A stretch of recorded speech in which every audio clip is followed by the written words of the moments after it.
Back with you tonight, you're in Focus. Thanks for staying on. Right, let's enter this now. Family, friends and colleagues of the late rapper Kiernan AKA Forbes are gathering tonight. And this is, of course, to premiere a tribute film on his last album titled Levels. 5 men are currently on trial for the musician's murder, which took place shortly after he left a restaurant at the Durban's popular Florida Road early last year. Newzroom Afrika's Katleho Sekhotho is joining us now live from Sandton, where hashtag AKA Levels X has been screened.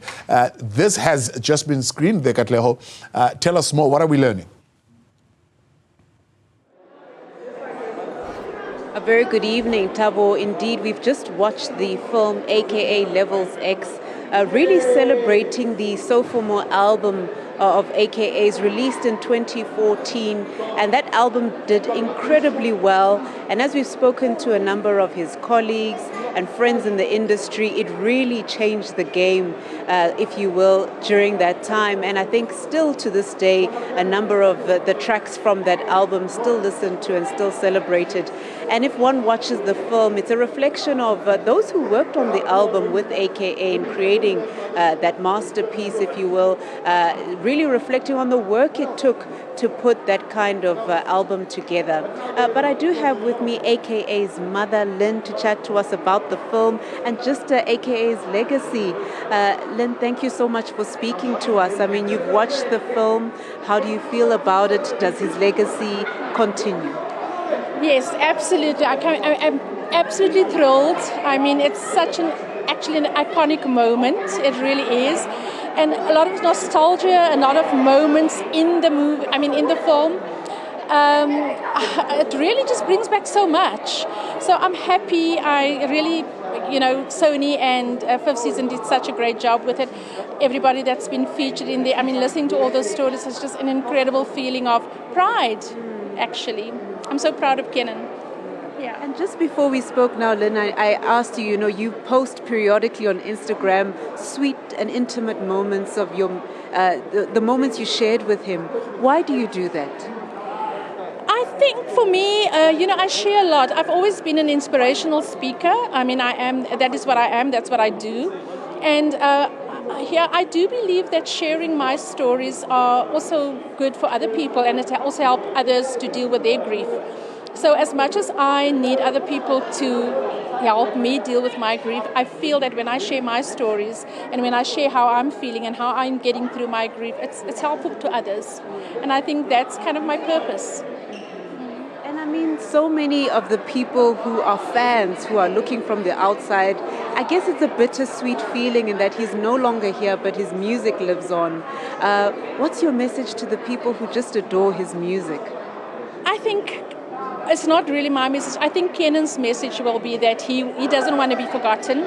He doesn't want his music to be forgotten, because Kiernan didn't just make music just for the fun of it. He made music with purpose, with messages.